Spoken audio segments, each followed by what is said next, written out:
Para você que gosta de automobilismo, tá no ar mais uma edição do Redação Automotor. Hoje para repercutir tudo o que aconteceu neste Grande Prêmio do Bahrein e também conversar um pouquinho com o Ricardo Maurício, tricampeão da Stock Car.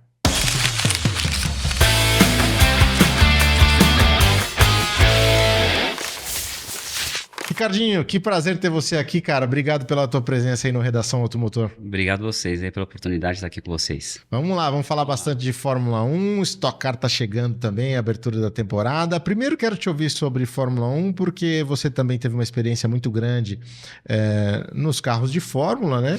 E tem uma história curiosa, por ter sido um dos primeiros pilotos com apoio da Red Bull. Sim. Trabalhou lado a lado ali com o Helmut Marko. Aí a gente vê esse turbilhão de coisas acontecendo na Fórmula 1, troca piloto, põe o outro ali, puxa de lá, e muita gente criticando, né, esses movimentos. Então eu queria entender de você como é que foi trabalhar com o Marko, como é que é a cabeça do Marko e como é que você vê essa movimentação interna ali da Red Bull. Bom, quando eu estava com o Marko, na verdade, quando eu tive um contrato com a Red Bull, isso foi em 99, nem tinha, né, a equipe de Fórmula 1, só tinha apoio às equipes, né, de Fórmula 1, que logo em seguida, quando eu entrei em 2000, 2001, o Massa entrou pela Sauber e depois foi o Bernold pela Arrows, que não existe mais. Cara, comigo assim, eu só tenho a agradecer tudo que ele fez por mim. Lógico que da forma que ele pensa, que ele trabalha, é um pouco diferente aí do convencional. Eu acho que tem um pouco de cada coisa, né? Eu acho que tem uma parte política internamente, de forças ali entre Marko, Horner. Lembrando que quem colocou o Horner na Fórmula 1 foi o Marko. Porque na Fórmula 3000, quando eu andava de Fórmula 3000, o Horner tinha sido ex-piloto de Fórmula 3000. Logo em seguida ele comprou a equipe Arden. Aí ele foi dono de equipe, o Christian Horner, e o único cara que o Marko tinha afinidade e conversava no paddock entre chefes de equipe era o Horner. E foi o próprio Marko que colocou ele lá dentro. Caramba, E hoje os dois, o negócio pegando fogo lá entre os dois ali e tudo mais. Eu acho que a cabeça dele não...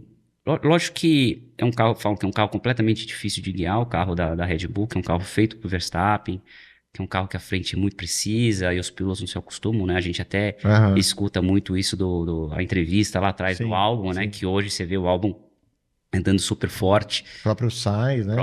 Nem foi escolhido para andar lá. Sim. E já foi companheiro de equipe do Verstappen. E acho que na época os dois andavam bem próximos, né? Se não andava até o Sainz um pouquinho na frente. Mas realmente acho que o carro é feito pro Verstappen. E todo piloto que acaba entrando lá acaba tendo essa dificuldade. E essa troca de pilotos internamente ali, eu acho que é uma coisa até um pouco natural, porque se você for contratado para representar uma empresa ou qualquer cargo numa empresa, se depois de 3 meses, 6 meses, você não performar, você tem outro para te substituir.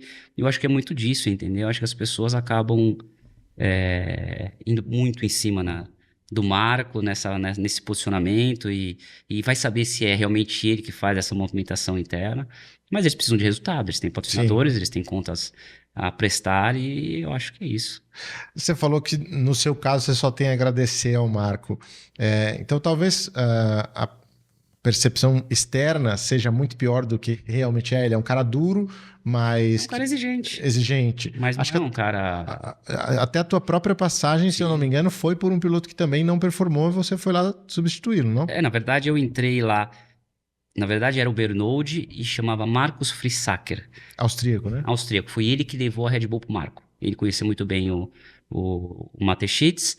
Era um piloto que não tinha bons resultados, só que era um acordo com ele e com o Marko. Falou assim, se eu colocar a Red Bull para você, na sua equipe, você me dá um assento? Sim. Aí ele tinha 3 corridas de performance, se ele não tivesse performance, ele estava fora. Ou seja, o cara que levou o patrocinador para ele... Isso, mas tinha um acordo, mas tinha um acordo internamente que se ele não tivesse performance, ele estaria fora. Aí eu entrei no lugar dele. Aí eu fiquei lá durante 1 ano e quase 2 anos. Aí foi bem na transição que o Bernold saiu, que ele foi para Arrows, que foi 2001, e tava todo mundo aquela coisa, porque o Alonso tinha andado com a gente em 2000, e primeiro ano, no final da temporada, ele venceu em Spa, foi 4º no campeonato no primeiro ano dele, e ele já estava a caminho da Minardi. E daí o Marco tá, pegaram o Antônio Garcia, pegaram um piloto espanhol e pegaram o Patrick Friesacker, que é o mesmo sobrenome, mas não tem nada a ver, Aham. família, nada. Aí pegaram o Patrick Friesacker, que era austríaco, pegaram o Antônio Garcia, que hoje super renomado na IMSA, piloto da Corvette, há mais de 10 anos ali, já ganhou Le Mans, eu acho, já ganhou 24 horas de Daytona, Sebring e tudo mais. Ele estava andando lá na equipe e não tinha boas performances. Aí o próprio Bernoulli chegou para mim, que ele estava lá na Aeros, ele falou, ó, o Marco Uhum. vai te ligar, porque era na etapa da Áustria. Se o Garcia não performasse, você vai, muito provável, você vai voltar. Aí o Marco me ligou no sábado e falou, olha, compra uma passagem para cá. Eu falei, tá bom, mas sem saber se você vai ficar Sim, ou se você vai sim. voltar, Aham. beleza, beleza.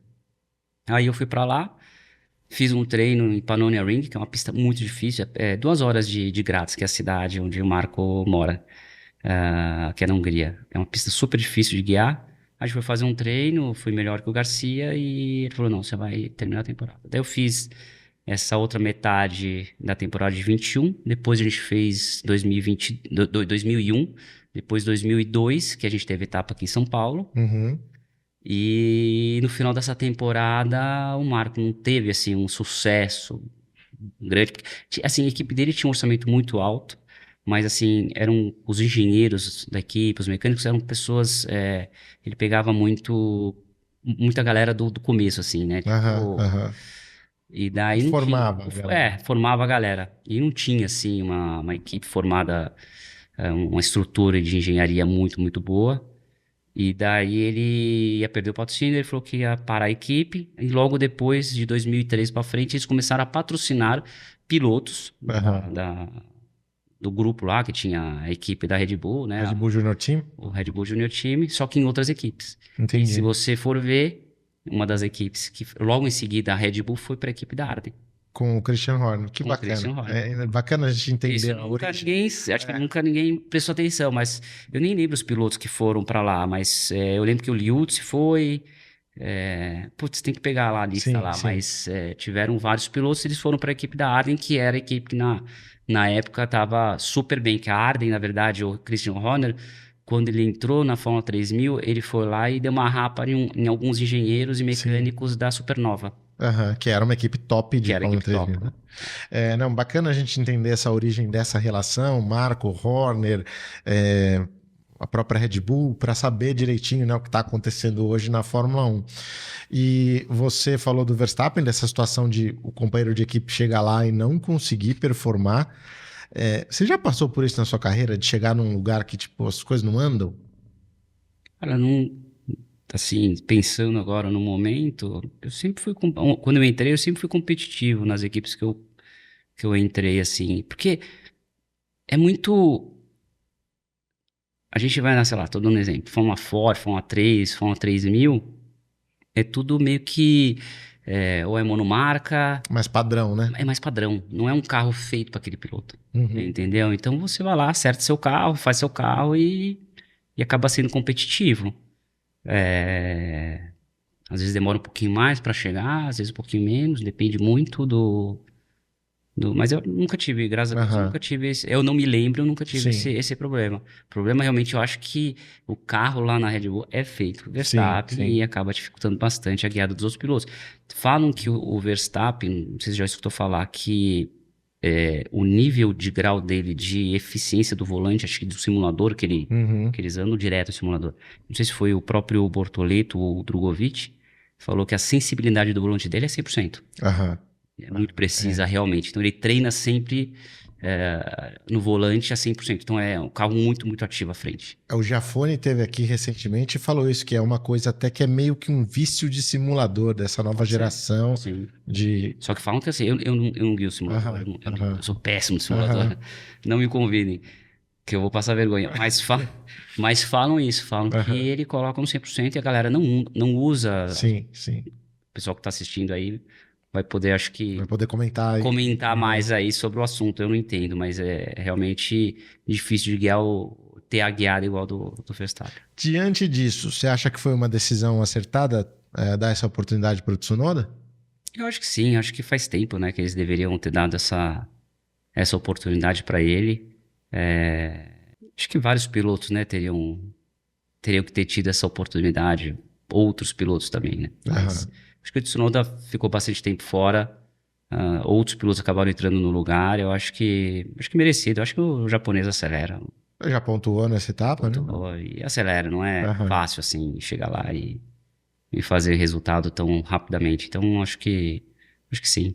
Bom, neste Grande Prêmio do Bahrein, a gente viu meio que um passeio do Piastri, né? O cara chegou lá e amassou todo mundo, conseguiu ganhar com mais de 15 segundos aí de vantagem para o George Russell.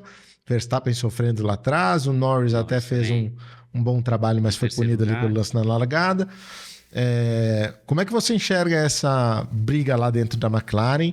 E você tem essa visão que eu acho que é quase coletiva de que o Piastri é um cara de maior potencial futuro do que o Norris? Eu acho. Eu gosto do Piastri. Eu acho que ele quando ele acerta, ele acerta bem, né? O Piastri. Tudo que ele passou, ele venceu. E é um cara muito quieto, né? Um cara que não Aham. tem muita. O pessoal não fala muito dele, né? Sim, Não tem sim. muita visibilidade, o pessoal não comenta muito dele, é muito em cima de outros pilotos, Leclerc, Norris, Verstappen e tal. E ele é muito quieto na dele lá, mas eu acho que ele é muito bom. Eu acho que o Norris é um excelente piloto, gosto do Norris, torço para ele também, eu gosto bastante dele.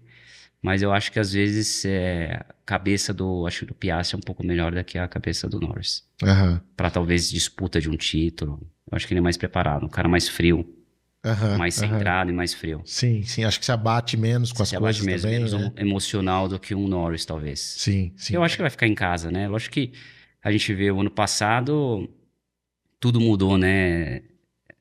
Fórmula 1 hoje com tantas corridas e a pontuação muito alta, é o cara dar uma acertada no meio do campeonato, tudo pode virar. Aham. E a Ferrari, hein, cara? A gente teve aquela vitória super legal do Hamilton na sprint, super emocionante, ganhando de vermelho pela primeira vez. E aí, de repente, parece que virou uma chave e desligou. Você acha que eles ainda têm potencial? Porque você falou, é um campeonato de 24 corridas. Muitas atualizações ainda para chegar. Mas ao mesmo tempo tem o carro de 26. Um foco de 26, né? Então, você acha que eles ainda têm condições de entrar nessa briga que hoje está mais McLaren e Mercedes? Ou a Acho coisa que já tudo pode desandou? acontecer, é muito difícil a gente falar. Acho que tudo pode acontecer, né? A gente lembra. Eu não sou assim muito. Minha memória não é muito boa, mas eu lembro muito bem, acho que há 2 anos atrás, que do nada a Pirelli foi lá e mudou, foi 2, 3 anos atrás, mudou o composto e a McLaren apareceu, o Uhum. composto do pneu, né? E a McLaren apareceu. Então, a gente não sabe o que pode acontecer no meio da temporada. Eu acho que sim, existe a possibilidade, mas lembrando, a Mercedes, como você falou, tá muito boa, tá muito bem. O Russell, eu gosto bastante dele, é um cara bem centrado, bem focado. Desde lá da primeira etapa lá que ele foi fazer, acho que foi em Abu Dhabi, Foi uma no dessas, Bahrein que foi ele no Bahrein, substituiu o Hamilton. que ele substituiu e já deu uma canseira pro Bottas ali. Então, Sim. assim, vai ser uma pegada grande, mas eu acho que a McLaren ainda tá um pouquinho à frente de todo mundo. Você citou a sua fase como adversário do Alonso ali na Fórmula 3000, bem comecinho do Alonso, né? E o cara ainda tá lá, meu. Te impressiona essa Bastante. longevidade dele, considerando o quanto a sua carreira, por exemplo, já andou, ou de seus adversários lá na mesma época também, o quanto já andou? Acho que não só a longevidade, mas o cara ter parado foi que 2 anos? Foi 2 anos. Foram 2 anos. O Foi para Schumacher Alemã, parou Indy. e voltou, e não voltou igual. Não sei se É, você lembra. O é, Schumacher voltou e o Rosberg sempre à frente do Schumacher, né? O sim. Schumacher teve uma dificuldade ali no retorno dele. Aí você pega o Alonso, ele fica 2 anos parado, vai fazer rally, vai fazer Indy, vai fazer outras categorias, o cara volta e super competitivo, Aham, super forte. Não, pra mim é realmente. Cara, é muito rápido a aham, Fórmula 1. Você pega aham. hoje em dia as câmeras on-board, você Sim, olha, você sim. fala, cara, É tá brutal, né? brutal a diferença de velocidade, de curva e o cara ainda ter essa gana, essa vontade e ter reflexo. Uma coisa é você estar competitivo numa categoria menor, tendo um pouco mais de idade. Agora você tá competitivo lá. Você pega o próprio Hamilton, né? Às vezes, algumas falas dele, ele até meio que... poxa, será que será que Tô eu tô devendo. devendo? Não, tô entregando. Você fala assim, poxa, será que o cara tá pensando em parar? Porque ele tá falando que não tá conseguindo entregar Sim. um resultado à altura da Ferrari e tudo mais. Então, ele tá assim meio que se questionando. Você pega o próprio Alonso com, sei lá, 4 anos mais velho que ele. Aham. Eu tenho 46, o Alonso tem acho que 44. Eu sei que é mais ou menos essa diferença de idade minha com o É isso Alonso. aí. 44. Então, poxa, eu acho que ele tá assim num patamar acima. Ele vai fazer 44, né, Dé? Acho que esse ano. É, isso aí. É, então, tem até uma estatística curiosa.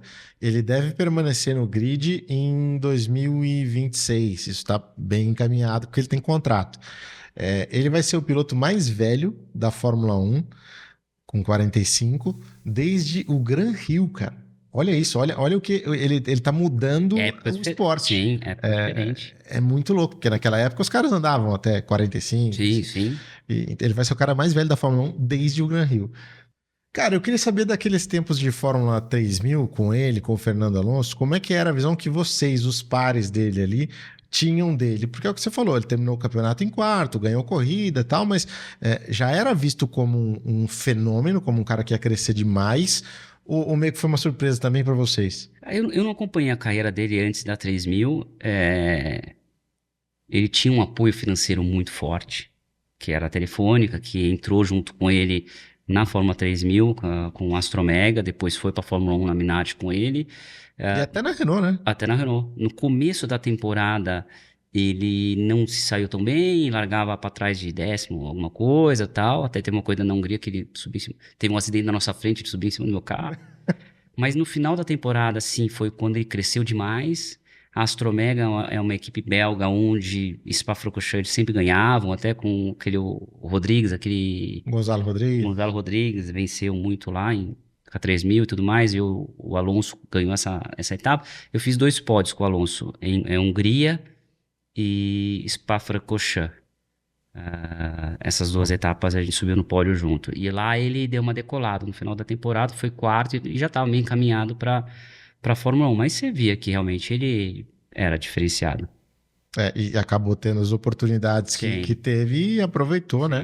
sim. E se você for ver, né, até o Alonso é diferente, mas ele conseguiu se encaixar em várias equipes, levando patrocinadores muito fortes, né? O próprio Santander, Uhum. que é das Astúrias, que ele é um piloto lá das Astúrias, na região das Astúrias, na Espanha. Então, ele conseguiu sempre, não só pelo resultado, mas ele conseguiu aí encaixar bons patrocinadores e, com certeza, bons salários aí É, ao é. longo da carreira dele. E continua lá firme e forte com uma boa expectativa, Sim, porque 2026 eles têm uma mudança grande aí sim. com a chegada do Newey, que já está lá trabalhando no carro de 26.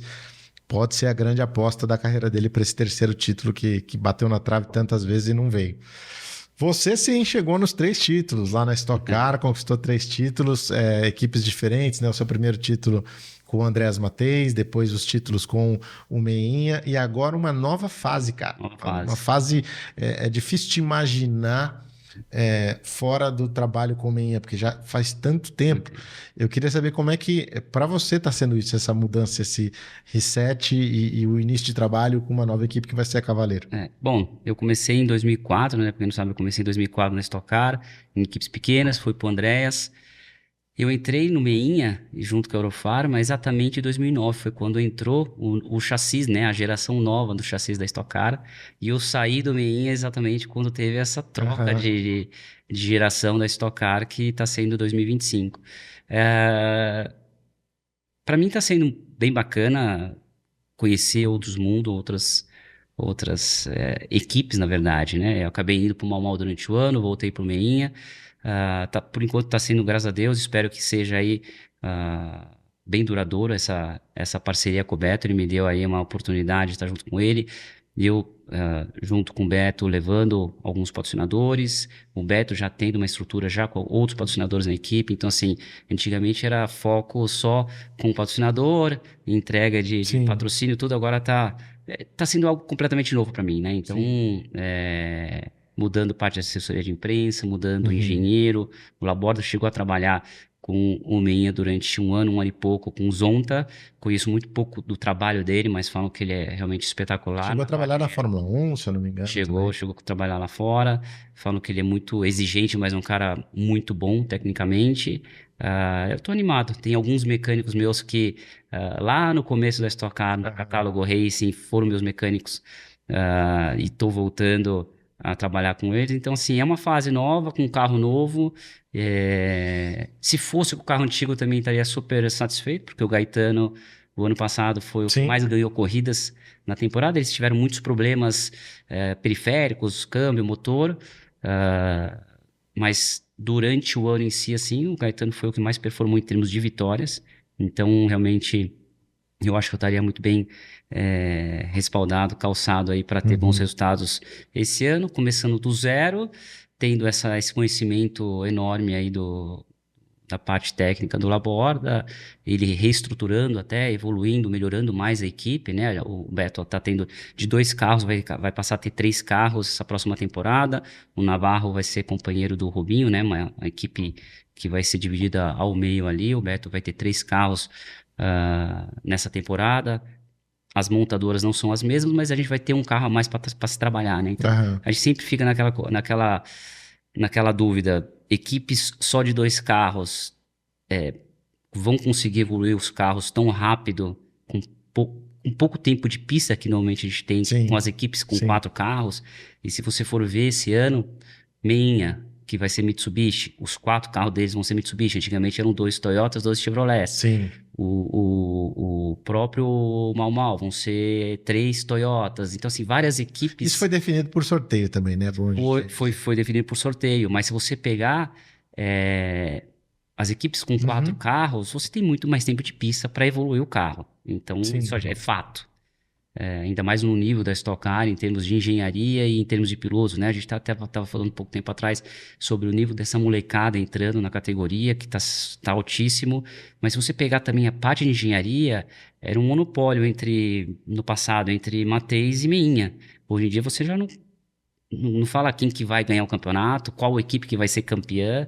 Tá tudo muito distribuído ali, né? Tá tudo muito difícil. O ano passado, em termos de equipes, a equipe campeã, se eu não me engano, foi o Thiago Meneghel.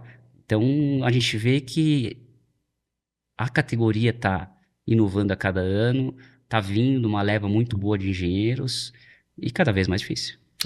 A gente está agora na semana aqui, ó, estamos gravando agora no dia 14 de abril. Menos de um mês. Nos aproximando aí da primeira etapa, 20 dias. E assim, passa voando e ao mesmo tempo tem essa ansiedade de vocês de que parece que... Não chega. Não vai. Então é louco, porque é pouco tempo para trabalhar, mas é muito para esperar, enfim. Mas eu tive recentemente numa equipe aqui em São Paulo também, e via os carros chegando, enfim, ainda um processo muito inicial, né? Como é que tá lá na Cavaleiro? Vocês já receberam os carros? Já tá montado? Você já viu? O que vocês estão trabalhando? Eu não fui ainda lá. O carro chegou na quinta passada. Sexta-feira eles estavam desmontando o carro. Por enquanto a gente só tá com o carro lá. Eu acho que essa semana agora tá sendo a fase da entrega do segundo carro das equipes. Vai ser corrido, vai ser bem apertado, porque a gente tem pouco tempo para colocar tudo em prática aí. Mas, pelo que eu estou sabendo, as outras equipes, né, que já receberam o primeiro carro, estão já na fase de receber aí o segundo carro, a montagem. E é lógico, todas as equipes, eles montaram lá a primeira vez, vão desmontar completamente os carros para remontagem, até para aprender, né, realmente como que funciona esse carro aí. As equipes vão fazer várias medições ali e vão para a primeira etapa aí. Pelo que eu fiquei sabendo também, vai ter um treino pré-temporada muito provável no dia 29, terça-feira, lá em Interlagos mesmo. Aí as equipes vão conseguir ter um pouco de informação aí do carro. Aí trabalhar quarta e quinta para sexta-feira já os carros estarem prontos na pista aí para a primeira corrida. E tomara com o equilíbrio que sempre teve, né? Tomara que a gente não tenha diferenças nesse início de trabalho. Talvez tenha, mas enfim, que elas acabem convergindo aí para um campeonato equilibrado. O quanto ter um piloto experiente, com a sua experiência, com o seu tempo de Stock Car, que já ganhou modelos diferentes de carro, pode contribuir para uma equipe nesse ano? Sei, talvez feedback do carro, num acerto melhor do carro. Lembrando que também teve muita troca de cadeira, né? Então, Aham. assim, muito fácil quando eu tava com o Meinha e ele sabia a nossa linguagem, minha e do Daniel.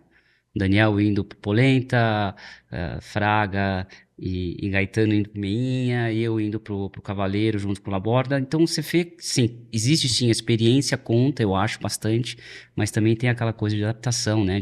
Sim. Sai de frente, sai de Aham, traseira, por aham. causa disso, por causa daquilo. Então, assim, eu acho que a comunicação com o engenheiro é super importante, então tem que ser uma coisa bem rápida. E assim, mesmo porque quem começar muito bem a temporada, quem achar um bom acerto, é muito mais fácil de você dar seguimento, né? Quando você tem uma dificuldade no início da temporada, demora um pouco mais, você já fica um pouco mais defasado na pontuação, aí você quer correr atrás e as coisas podem não ir tão bem. E a gente também está com um carro novo na categoria que faz parte, a gente lida com os periféricos ali, falhas podem acontecer, então tem que torcer aí para que a gente tenha uma boa montagem de carro, Uhum. uma categoria que já no começo esteja bem equalizado aí com os motores, com os carros e tudo mais. Confiabilidade vai ser super importante, acho que faz parte do automobilismo. Mas eu acho que esse entrosamento, acho que é mais o Sim. conseguir entrosar junto com os mecânicos, junto com o engenheiro. E eu acho que é o feedback, né? É o que você acha que aquele carro vai ser forte em tal ponto, e você trabalhar, extrair o máximo daquele ponto do carro. Então, todo mundo vai ser novo, carro turbo para todo mundo. Então, é saber realmente onde vai ser ali a pegada do motor, o Aham. torque, o tipo de guiada, você vai ter que mudar um pouco a guiada do piloto para se adaptar a carro turbo. Vamos ver. Acho que são vários fatores que a gente tem que se atentar e tentar extrair o máximo logo de cara. Que informações vocês têm a esse respeito? Porque até agora só o piloto Zero. de testes andou, né? Só. Zero. Zero. Vocês não sabem exatamente a A, reação. a equipe recebeu, sim, já o descritivo do carro, tudo Sim, certinho e tal, mas assim, em termos de feedback, de como que vai ser, regulamento ainda não saiu sim, nada. sim. Sempre acaba saindo na semana da corrida. Toda semana eu entro lá na Aham, Confederação Brasileira de Automobilismo e o regulamento ainda da Stock Car só aham, tem o de 2024 ainda, não aham. saiu de 25. O CDA já saiu, mas o regulamento da Stock ainda não saiu. A gente vai ter aí asa móvel, a gente vai ter, muito provável, a pressão de turbo, né? Que a gente vai ter o push to pass. Sim, Então, mas ninguém sabe quantas vezes você vai poder usar, como que vai aham. ser, se vai ser combinado entre as corridas. A gente sabe que a asa móvel, ela tem uma diferença, mas não é um ganho absurdo Igual de da Fórmula 1, velocidade. por exemplo? Sim, escutei falar coisa de... E também a gente não tem retas tão longas, né, Sim. no Brasil. E a gente não chega a 300 por hora. Então, assim, vai ter que ter, acho que, uma combinação entre as duas. Mas é um carro muito mais leve, um carro de 200 quilos mais leve do que o ano passado. Muito provável a eficiência da frenagem vai ser muito melhor. A gente vai ter um desgaste, talvez de equipamento muito menor do que a gente teve com outro carro, que era um carro mais pesado, um carro sem aero nenhum, né? Então, acho que vai ser com certeza um carro um pouco mais voltado de guiada, mas por fórmula não chega um Aham, pouco sim. mais voltado, porque tem muito mais aéreo e tudo mais. Eu acho que saber trabalhar essa parte, essa carga aerodinâmica em cima dos pneus, que a gente já trabalhou no outro carro, mas é completamente diferente com esse carro. A exigência do freio vai ser, acredito, muito menor, Uhum. pelo aéreo que você tem, né? Então, uma coisa é você tirar o pé sem frear, você tirar o pé com um carro que não tem aéreo, e outra coisa é quando você tem um aéreo. Então, você sabe realmente o quanto que o carro diminui a velocidade. Então, acho que vai ser bacana. Assim, eu tô super animado de estar podendo, Aham. de estar entrando na categoria esse ano de novo, com outra equipe, mas de estar podendo correr nesse carro aí nessa nova geração. A gente falou da longevidade do Alonso e comentamos até fora do ar aqui, né? Que a sua geração meio que mandou para casa o Ingo, o Paulão, os caras, o Chico Serra, os caras pararam porque já estavam chegando numa idade e vocês ali muito competitivos já vinham ganhando espaço.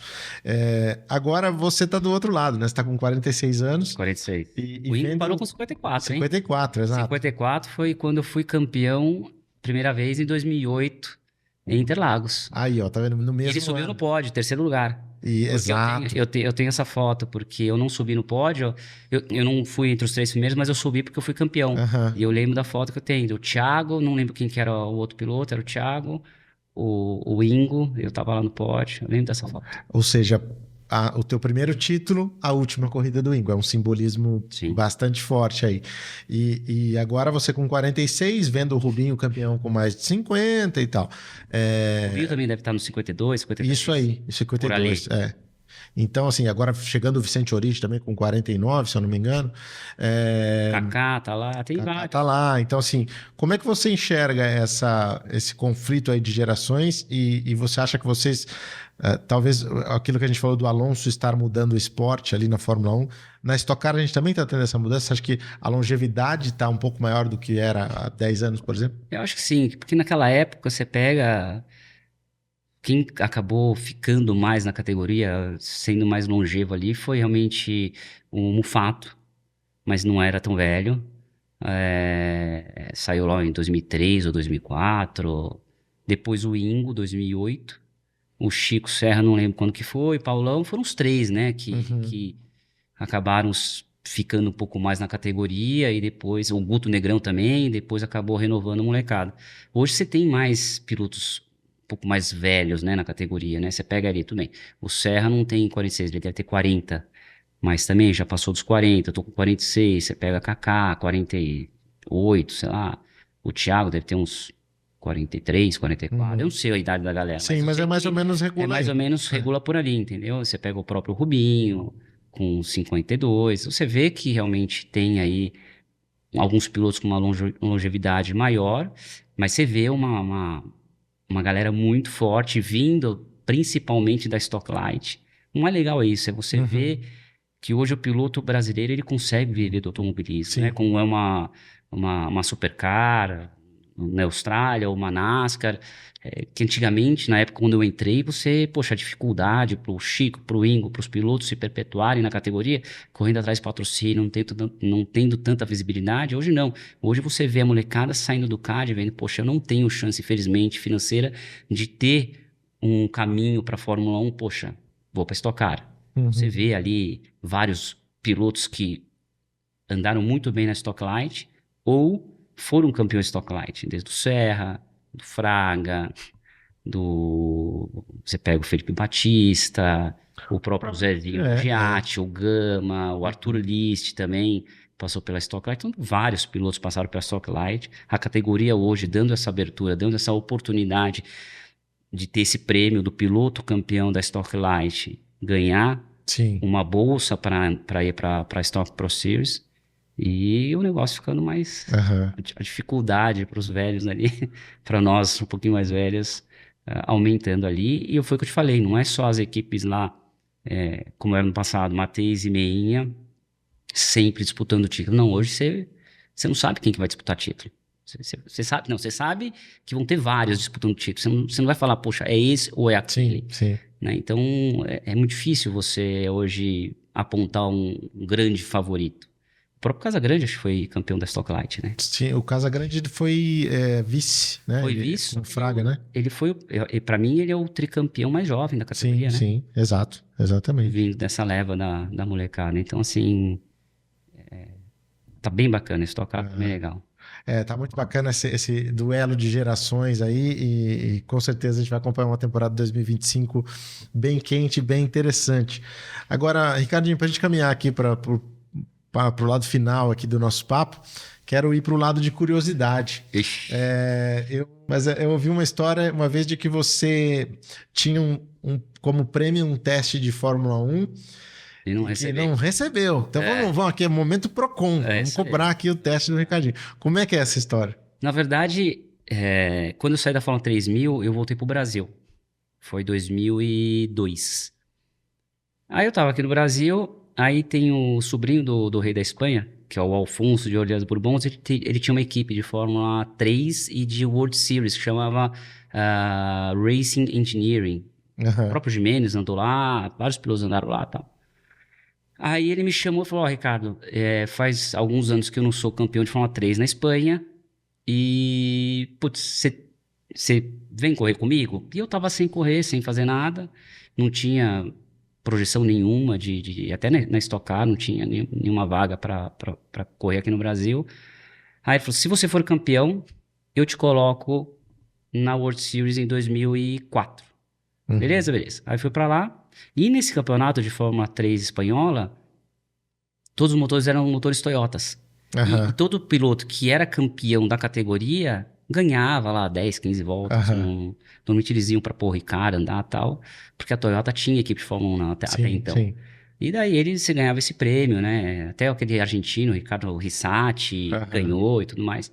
Aí eu fui campeão, não ganhei o treino, nunca me chamaram pra fazer esse treino de Fórmula 1. E também não me chamaram para fazer a World Series, porque era patrocinado pela Repsol, a Repsol... Isso eu converso da equipe, né? Não sei, a Repsol só queria pilotos, não tinha um mercado brasileiro, aí a Repsol só queria pilotos europeus.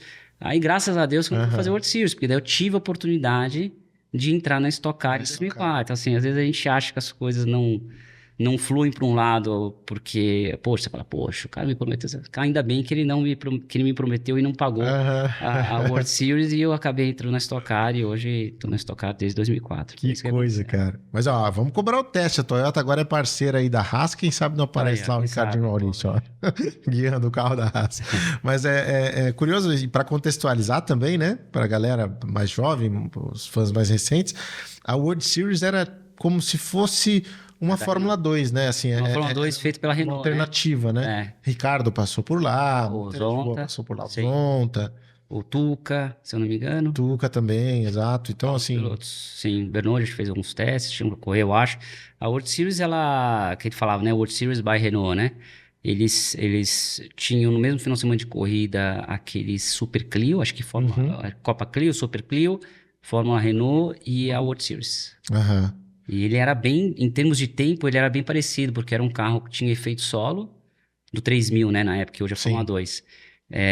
Ele tinha uns 50 cavalos a menos, que era um motor V6, o nosso era um motor V8 na 3000.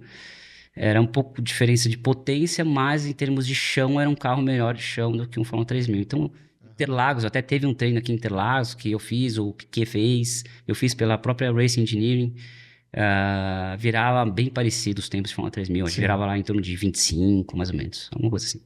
Que legal, boas experiências e uma categoria que hoje faz falta. Gostaria de ver uma categoria como a World Series, que era isso, era muito forte, né? Ela, em comparação com a Fórmula 3000, ela era mais rápida. Uma coisa que eu tenho muito, assim, saudade não, uma coisa que eu gostaria de ter a oportunidade era de ter as câmeras on-board dos carros que eu guiei no passado, que não existiam. Eu lembro que a GoPro foi existir lá em 2008, 2009, quando eu andei com Fontana de Toyota lá na Argentina, começaram a ter as GoPro 1 e tudo mais. Então, assim, a gente não tem esse acesso, né, infelizmente. A gente não tem...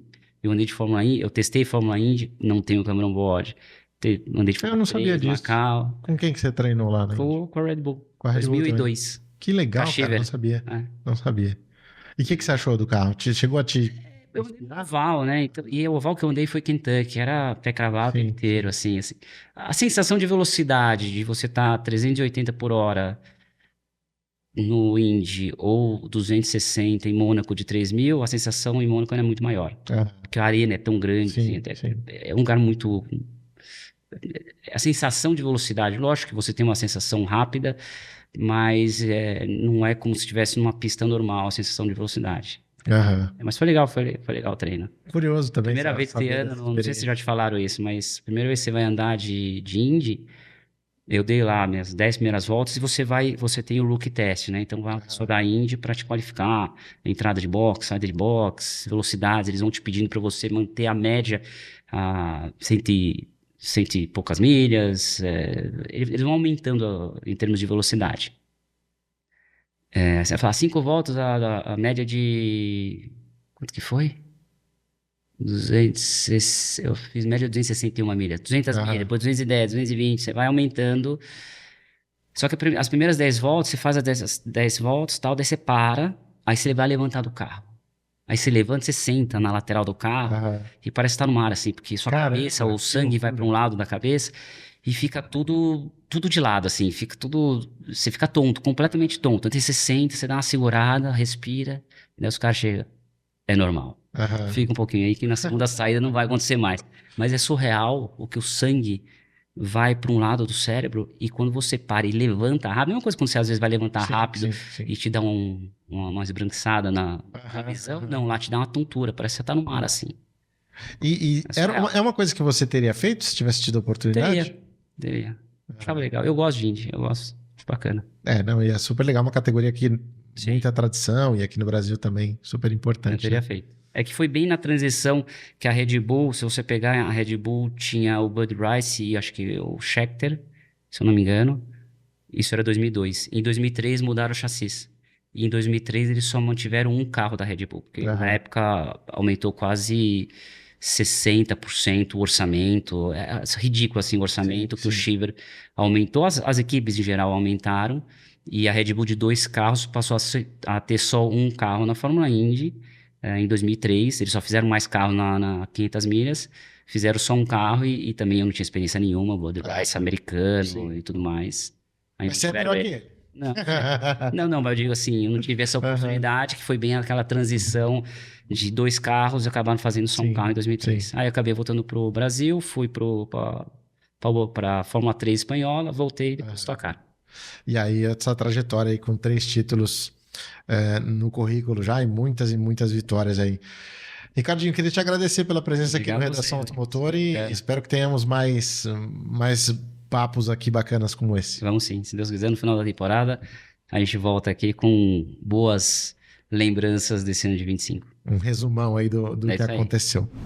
Se você gostou desse papo, deixa aí o seu like. Se você gostou, compartilhe e também participe aqui, deixe o seu comentário, fale aí pra gente o que você achou, o que você pensa sobre cada um dos assuntos que a gente discutiu aqui, tá bom? Da minha parte, um grande abraço e até a próxima. Tchau!